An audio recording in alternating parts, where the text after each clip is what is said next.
Assalamualaikum warahmatullahi wabarakatuh. Halo teman-teman semuanya, apa kabar? Izinkan saya memperkenalkan diri sekali lagi. Perkenalkan, nama saya Naila Amelia. Saya merupakan mahasiswi dari Universitas Bosowa, Fakultas Psikologi dan Program Studi Psikologi. Nah teman-teman semuanya, pada minggu ini saya akan membahas tentang tantangan dan masa depan ilmu. Nah, langsung saja kita akan masuk pada topik pembahasan. Yang pertama adalah kemajuan ilmu dan krisis kemanusiaan. Kemajuan ilmu dan teknologi yang semula bertujuan untuk mempermudahkan pekerjaan manusia. Tetapi kenyataannya teknologi telah menimbulkan keresahan dan ketakutan baru bagi kehidupan manusia. Nah, diibaratkan cerita, yaitu Raja Midas yang menginginkan setiap yang dia sentuh menjadi emas. Ternyata ketika keinginannya dikabulkan, dia semakin tidak senang, tetapi semakin gelisah bahkan gila. Sebab jika rumah saja dan isi rumah yang ia sentuh menjadi emas, tetapi anak dan istrinya yang ketika dia sentuh berubah juga menjadi emas, sehingga akhirnya sang raja meratapi nasib yang kesepian tanpa ada makhluk hidup yang mendampinginya. Nah, begitu juga kemajuan ilmu dan teknologi yang semula untuk memudahkan urusan manusia. Ketika urusan itu semakin mudah, maka muncul kesepian dan keterasingan baru, yakni lunturnya rasa solidaritas, kebersamaan, dan silaturahmi. Contohnya, penemuan televisi, komputer, handphone yang telah mengakibatkan kita terlena dengan dunia. Nah teman-teman, penguasa yang zalim, rakyatnya akan diusahakan memiliki sikap yang bungkam terus-menerus. Nah, dari teori ini belum tentu akan terwujud dalam waktu singkat. Namun yang jelas, rekayasa genetika menimbulkan persoalan dan sekaligus kekhawatiran besar di kalangan ahli etika dan agamawan. Penemuan ini dianggap lebih besar dampaknya dibandingkan dengan penemuan Galileo dan Darwin. Nah, dalam persoalan ini, di mana letak kebebasan manusia dalam hak memilih hidupnya dan hak untuk memiliki ciri khas. Sebab jika sejak awal dia sudah direkayasa untuk menjadi manusia tertentu, maka kebebasan miliknya sudah hilang dan dia tidak ada jauh bedanya seperti robot yang dikendalikan oleh orang lain. Jika teknologi ini jatuh ke tangan penjahat, maka ini akan menjadi kekacauan yang luar biasa dalam kehidupan umat manusia. Sementara itu, kepastian juga dari segi moral dan kemanusiaan. Jika rekayasa genetika diterapkan pada manusia, pemusnahan embrio manusia tidak jadi diklon dianggap sebuah bentuk kekejian dan tidak bermoral. Tentu saja pemusnahan embrio ditentang oleh agama dan etika karena membunuh sel hidup. Dari hasil klon itu dianggap bertentangan dengan hak asasi diklon, yakni jika dia tidak senang dari hasil rekayasa, kalaupun itu dilandasi untuk menolong sepasang yang tidak mampu menghasilkan keturunan atau untuk kepentingan penelitian. Apakah adil jika mengatakan bahwa kloni manusia dilakukan atas dasar kemanusiaan? Masih banyak lagi persoalan yang perlu dijawab dalam menghadapi teknologi rekayasa ini.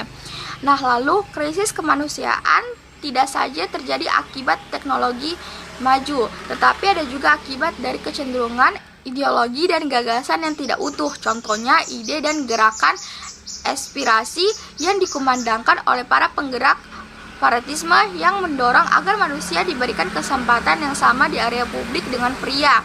Kesempatan ini kemudian ternyata dimanfaatkan oleh perusahaan pada karya dengan merekrut pekerja wanita lebih banyak dibandingkan pekerja laki-laki. Perusahaan lebih banyak merekrut pekerja wanita dengan pertimbangan lebih rapi, lebih rendah gajinya, lebih mudah diatur, dan tidak merepotkan perusahaan.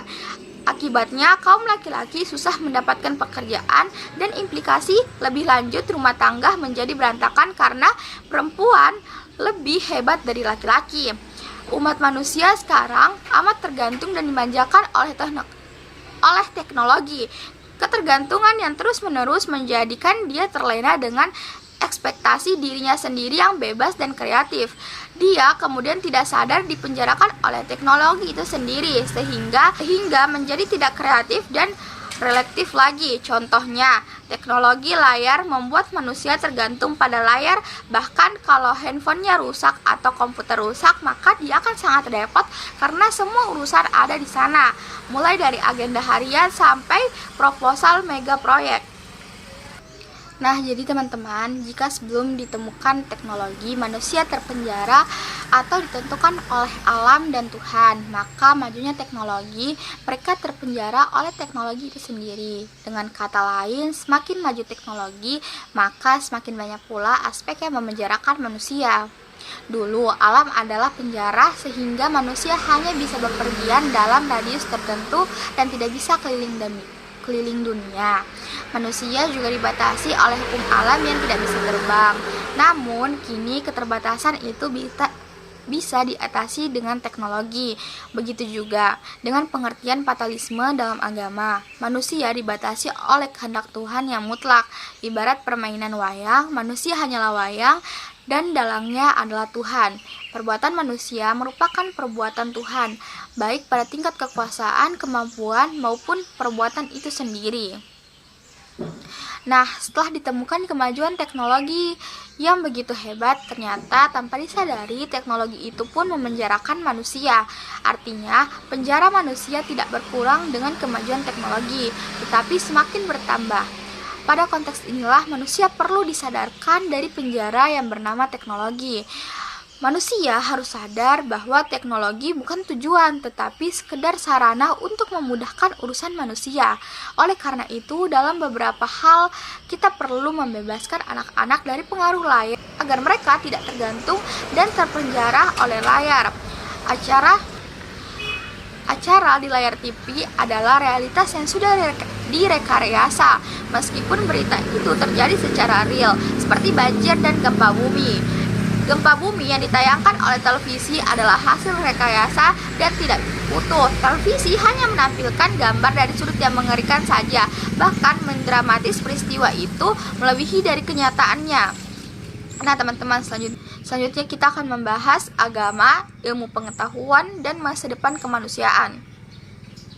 Agama dan ilmu dalam beberapa hal berbeda, namun pada sisi tertentu memiliki kesamaan.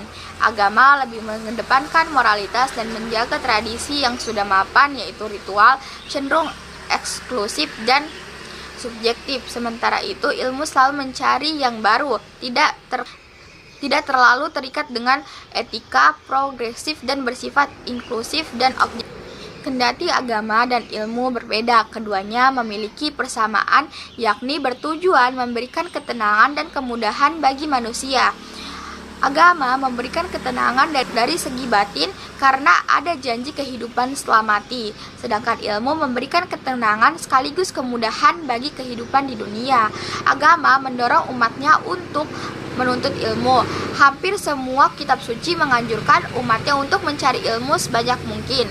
Karakteristik agama dan ilmu tidak selalu harus dilihat dalam konteks yang berseberangan, tetapi juga perlu dipikirkan bagaimana keduanya bersinergi dalam membantu kehidupan manusia yang lebih layak. Contohnya, ilmu dan teknologi mampu mengantarkan manusia hidup dalam ketataran yang global, yang juga sering disebut dengan era informasi. Tetap kehidupan yang global itu pula yang menyengsarakan sebagian besar penduduk di kulit bumi ini. Jika teknologi dijadikan tujuan dan cita-cita, maka pada gilirannya peradaban teknologi akhirnya berubah menjadi kekuasaan yang membelenggu manusia itu sendiri. Nicholas dalam bukunya The Destiny of Man berkata, kemajuan teknik tidak saja membuktikan kekuasaan serta daya manusia untuk menguasai alam. Kemudian teknik itu tidak saja membebaskan manusia tetapi juga memperlemah serta memperbudaknya. Kemajuan itu memekanisasikan manusia dan menimbulkan gambaran serta persamaan manusia dengan mesin. Jelas bahwa di satu sisi teknologi menjadi penjara bagi manusia, namun pada sisi lain teknologi itu pun dipenjara oleh kepentingan manusia. Nah, teman-teman, cukup sekian yang dapat saya sampaikan. Wassalamualaikum warahmatullahi wabarakatuh. Maaf apabila masih banyak kekurangan dan kesalahan. Dan teman-teman semuanya, ini video terakhir saya pada semester 1.